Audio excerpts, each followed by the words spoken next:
I'm going to bring up your next comic. Let's give it up for Brad Hutchings, guys.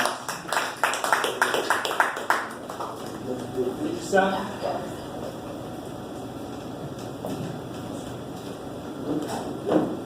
You guys, is this on? Oh, it is. Here. You guys follow any news? Woo! News? Atlanta, Georgia. A cat named Devon Arthurs is a bad guy. Devon Arthurs was a neo-Nazi. Now, going on a little aside, you know what would be original for neo-Nazis is if, like, one of them decided, hey, I'm not going to be a neo-Nazi like all the other neo-Nazis. I'm going to be a paleo-Nazi. Hitler mustache, you know, World War II era uniform, that sort of thing. Be paleo-Nazis. All that aside, Devon Arthur, 3 of his buddies, neo-Nazis, all lived together. One of them was in the Florida National Guard. Devon Arthurs decides, I don't want to be a neo-Nazi anymore. I want to be a Muslim. Converts to Islam.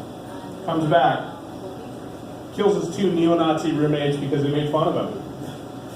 The Florida National Guard roommate comes home, discovers this, is out crying as the police come to arrest Devon Arthurs. That guy's a bad guy, but I'd warn you about him. A couple of you were talking about monogamy earlier. Jerry, you were talking about monogamy. Seth, you were talking about monogamy a little bit. Tiger Woods. Tiger Woods had a bad Memorial Day, a very unmemorable Memorial Day for Tiger Woods, but memorable for the rest of us. He was, you guys know this, he was pulled over. Actually, he wasn't pulled over, he was at the side of the road. His car stopped. Tires flat, blinker on, he was asleep at the wheel. There was damage to his front bumper and his rear bumper, white scrapes across the side of his car. When the cops approached him, they found him asleep at the wheel. They did a breathalyzer test, blew a 0.0. He said that he had a bad reaction to prescription drugs. We all know this is a lie. Tiger Woods is the world's first time traveler. Now let me tell you what happened here. Oh, by the way, in the field sobriety test, the cop asked Tiger to recite the alphabet backwards. And Tiger says, you want me to recite the national anthem backwards? And then Tiger goes, brave thee of home thee, and free thee of land thee, or wave yet banner spangled star that does say, oh, there still was. Now, if you're watching at home, just play that backwards, and that's the end of the Star Spangled Banner. He is the world's first time traveler. You know, you guys are familiar with this, where they have, you know, like shows like The Flash. There's like an original timeline, and then there's like the timeline we're in. So, you know, the timeline we're in, he's won only 14 majors. He's 4 behind Jack Nicklaus. You know, in the original timeline, Tiger Woods has won 25 majors. I hate to break it to you. You know what else in the original timeline? Tiger Woods is Vice President of the United States. And he's still married to Elin. She is our second lady. And their kids, Sam and Charlie, are like the Obama girls or the Bush twins. They're revered by everybody. Tiger has won. Not won, but earned $4 billion in lifetime endorsements, mostly from Nike. You know how today, like you know, I'm a sneaker guy, okay? The kids go and line up, you know, when the sneakers drop, you know, to get the latest, freshest kicks. Okay, in the original timeline, that ended about 10 years ago. Now what the kids do is, when Tiger has a new golf ball come out, the kids line up, and they wait to buy Tiger's dimpled white balls. That's what they do in the original timeline. But Tiger got tired of being so successful, and Tiger felt that he needed a challenge. So Tiger went back in time and he changed things. You know, he gave himself only 14 majors. He decided, you know, he didn't want to be Vice President of the United States. Apparently he's hooking up with Perkins waitresses. I don't believe that. That's how I know we're not on the right timeline.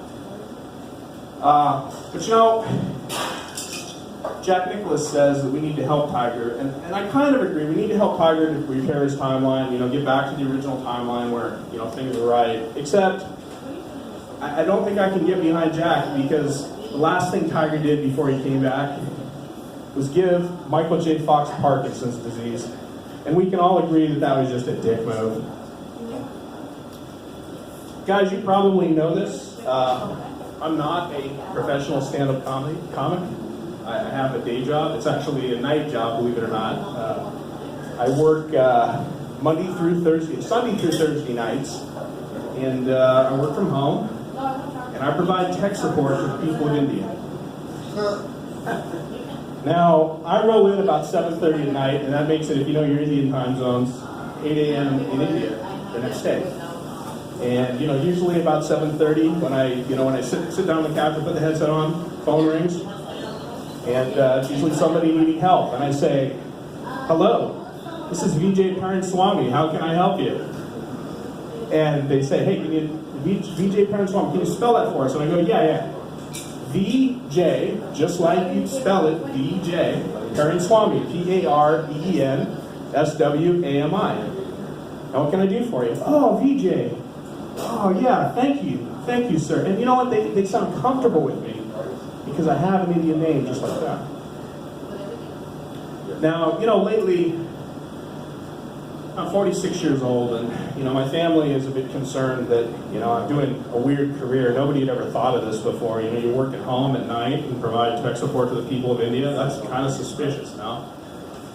My dad was talking to me about my career the other day, and he said, "Brad, I just don't understand it. Most people, they have a job, they go into work. They get dressed, they get a shower, they go into work, they work at a desk, or they go out in a truck, or they do some real work. You just seem like a slacker. You're too old for this. Where did you get the idea that you could do this as a career?" And I said, "Dad, I learned it from watching you." That's like before your time. That's like an old drug commercial, right? Where did you learn to? Anyway, I have to look for older audiences for that one. But it is true. I did learn it from watching him, because at the end of his career, he also did tech support to the people of India. And people would call him and they'd say, "Hey, I need some help." And he'd say, "Yeah, this is Vijay Swami." And they'd ask, "How do you spell that?" And he said, "Oh, Vijay Swami. VJ, just like you think, just like everybody in India spells VJ, Vijay Swami, P-A-R-E-E-N-S-W-A-M-I. And he'd help them out, and they'd feel really, really good about it. So, to people who in India who've needed tech support for a long time, they know me then as Vijay Swami Jr. Or as, our longtime customers call me, JJ. My obligatory vagina joke for you. Lately, though, I've had some real jerk customers. One of them last week calls up and says, "Hey, VJJ, you don't sound Indian." And I go, "Dude, you don't sound Indian when I do you in this bit on stage either." Another one calls up, "Can you talk faster, please?" I'm like, "Okay, I'll talk faster for you so you can understand me."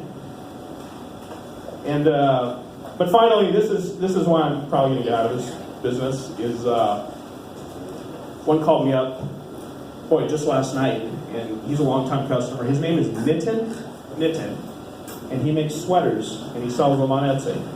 Nitin makes sweaters and sells them on Etsy. Nitin. He makes sweaters and sells them on Etsy. Anyway, Nitin says, "Oh, VJJ, what are you wearing?" And I go, "Sorry?" And he goes, "Oh, VJJ, I want to strip that sari off of your body so your body glisten in front of me." And I go, "Come again?" And he goes, "Oh! And I slammed down the phone, and I decided I've had enough of this career and enough of tech support to people in India. I'll be probably pursuing a career in stand-up comedy. I'm Brad Hutchings. That's my time. You can find all my sets. I've recorded them. They're up at yogurteater.com, and I'm at Brad Hutchings on Twitter. Thank you very much, Seth. Give it up for Brad, you guys. Let's give it up for Brad. The only comic I've ever seen break the fourth wall without an actual TV audience. That's straight. You broke it like 4 times though. You were like the time where you're like, "Oh, you're watching at home." And you were like, you don't sound Indian in this bit. That's never been a comic's go-to. I've never seen that. For you out there in the other audience, that's crazy. You're talking about the alternate timeline theory or the multiverse theory. I like that theory. I really like that there's other me's in other universes. Like, I like the idea that there's a successful stand-up set somewhere. I like that.